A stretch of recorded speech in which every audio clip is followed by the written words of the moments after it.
ओम नमः शिवाय। शिव पुराण अध्याय 3। बिंदगुण ब्राह्मण की कथा। श्री सूत जी बोले, शौनक सुनो, मैं तुम्हारे सामने एक अन्य गोपनीय कथा का वर्णन करूंगा, क्योंकि तुम शिव भक्तों में अगण्य व देवताओं में श्रेष्ठ हो।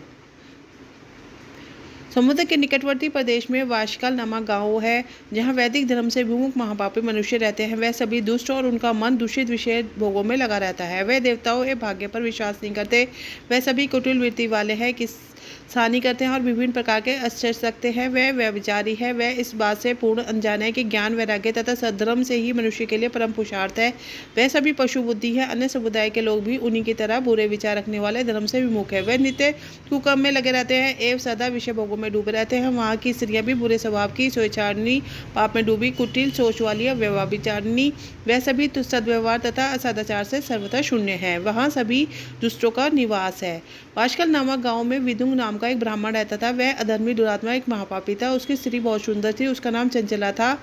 वह सदा उत्तम धर्म का पालन करती थी, परंतु विदुंग वेश्यागामी था। इस तरह कुकर्म करते हुए बहुत समय व्यतीत हो गया। उसका स्त्री काम से पीड़ित होने पर भी स्वधर्मनाश के भय से कलेश कर भी काफी समय तक धर्मभ्रष्ट नहीं हुई, परंतु आगे चलकर वह भी अपने दुराचारी पति के आचरण से प्रभावित होकर दुराचारणी और अपने धर्म से विमुख हो गई। इस तरह दुराचार में डूबे हुए उन पति पत्नियों का बहुत सा समय व्यतीत बीत गया।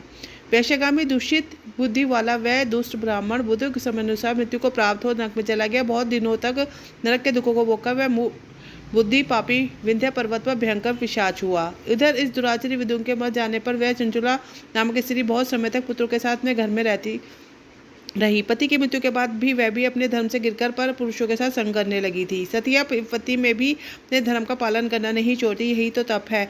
तप कठिन तो होता है, लेकिन इसका फल मीठा होता है। विषयी इस सत्य को नहीं जानता, इसलिए वह विषयों में विषफल के स्वाद को लेने के लिए भोग करता है। एक दिन देवयोग से किसी पुण्य पर्व के आने पर वह अपने भाई बंधु के साथ गोकुल क्षेत्र में गई। उसके तीर्थ काल के जल में स्नान किया। बंधुजनों के साथ यथ तथ घूमने लगी। घूमते घूमते वह एक देव मंदिर में गई। वहां उसे एक ब्राह्मण के मुख से भगवान शिव की परम पवित्र मंगलकारी कथा सुनी। कथावाचक ब्राह्मण कह रहे थे कि जो स्त्रियां व्यभिचार करती है वो मरने के बाद यमलोक जाती हैं। तब यमराज के दूत उन्हें तरह तरह के यंत्र दे देते हैं। वह उसके कामंगों को तप्त लोह दंडों से दागते हैं। तप्त लोह पुरुष उसका संसार कराते हैं। यह सारे दंड इतनी वेदना वाले होते हैं कि जीव पुकार पुकार का कहता है कि अब ऐसा नहीं करेगा, लेकिन यमदूत उसे छोड़ते नहीं है।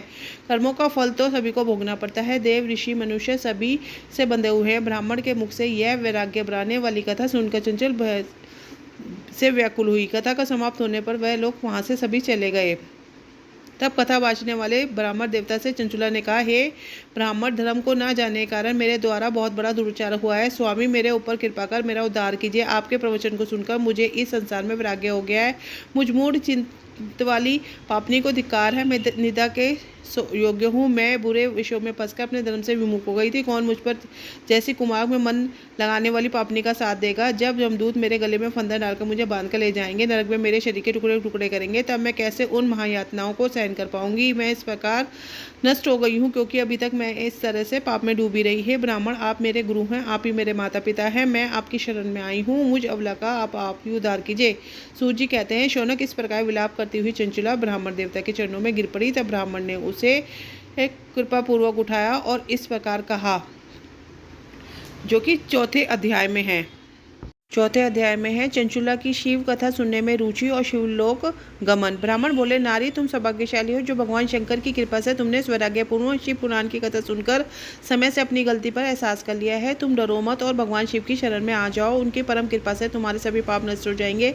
मैं तुम्हें भगवान शिव की कथा सहित वह मार्ग बताऊंगा जिसके द्वारा तुम्हें सुख देने वाली उत्तम गति प्राप्त होगी। शिव कथा सुनने से तुम्हारी बुद्धि शुद्ध हो गई है और तुम्हें पश्चाताप हुआ है तथा मन में वैराग्य उत्पन्न हुआ है। पश्चाताप ही पाप करने वाले पापों के लिए सबसे बड़ा प्रायश्चित है। पश्चाताप ही पापों का शोधक है। इससे ही पापों की शुद्धि होती है। सत्पुरुषों के अनुसार पापों की शुद्धि के लिए प्रायश्चित पश्चाताप से ही संपन्न होता है। जो मनुष्य अपने कुकर्म के लिए पश्चाताप नहीं करता वह उत्तम गति को प्राप्त नहीं करता, परंतु जिसे अपने कृत्य पर अधिक पश्चाताप होता है वह अवश्य उत्तम गति का भागीदार होता है। इनमें कोई शक नहीं है।